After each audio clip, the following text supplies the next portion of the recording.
What up, this is Rama Screen covering movies, TV, and entertainment, and here's my review of Sing 2. Hey, before you watch my review, please subscribe to my channel, press that like button, and ring that bell so you can get notified whenever I post new videos. And if you'd like to help support this channel, please do so at patreon.com/ramascreen. That's patreon.com/ramascreen. Let's rock this. I remember liking the first Sing movie 5 years ago, but if you ask me now why, I could not tell you. I can tell you, however, that this sequel is, in the words of Shania Twain, that don't impress me much. Part of it is I can't stand the pandering. This whole movie is just a giant excuse to showcase today's top hits. In fact, the comedy heavily relies on that, and we're supposed to find that ticklish somehow. The other thing is, if you're gonna honor U2, then just full on honor U2. Kinda like what that movie Across the Universe did with the Beatles. Sing 2 could have done without these insignificant paper-thin subplots that frankly regurgitate the same prove them wrong theme all over again.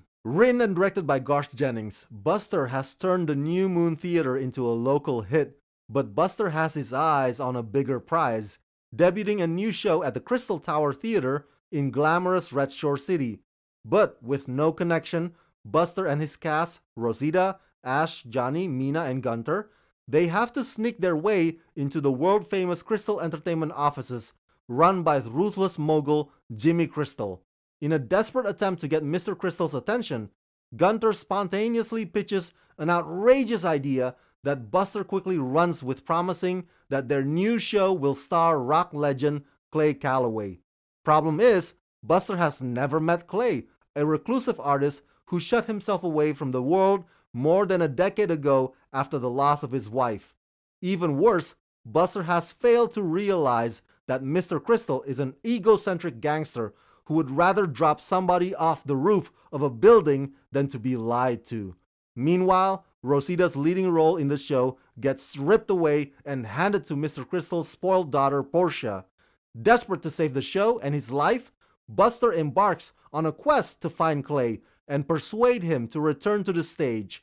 Voice starring Matthew McConaughey, Reese Witherspoon, Scarlett Johansson, Taron Egerton, Nick Kroll, Bono, Halsey, and Bobby Cannavale. I'm telling ya, if it wasn't for Buster's iguana assistant Miss Crawley, who's oddly enough voiced by the film director, I probably would have walked out and left in the middle of the screening. Miss Crawley's eye-popping moments, pun intended, are the whole damn show. Her absurdity is like a drop of honey in this otherwise bland and unremarkable sequel. The second character worth watching is the villain, Mr. Crystal. Bobby Cannavale goes balls to the wall with his voice performance, to the point where he sounds like he's channeling angry Al Pacino. So yeah, those are the only redeeming qualities about Sing 2. If I were a betting man, my money's on audiences liking this movie because of the cosmic musical number that Buster and his team put on halfway through. They really turned that place into some kind of a planetarium extravaganza. And I wouldn't be surprised if audiences find that dazzling. I'm not on that camp though, because by that point, it felt like the movie just went on and on and on. And I kept looking at my wristwatch, wondering when the curtains will close. The script tries to give these characters their own separate dilemmas in the hopes of getting each of them to shine, which is understandable because you've got some pretty big names voicing these characters, and they would not be happy if they have to play second fiddle to Buster. But Sing 2 is not able to flesh out these subplots, which end up being just rushed and lazy. So, in conclusion, perhaps there should only have been one Sing movie that rides the coattails of popular songs, because having two of them is a bit much and unnecessary.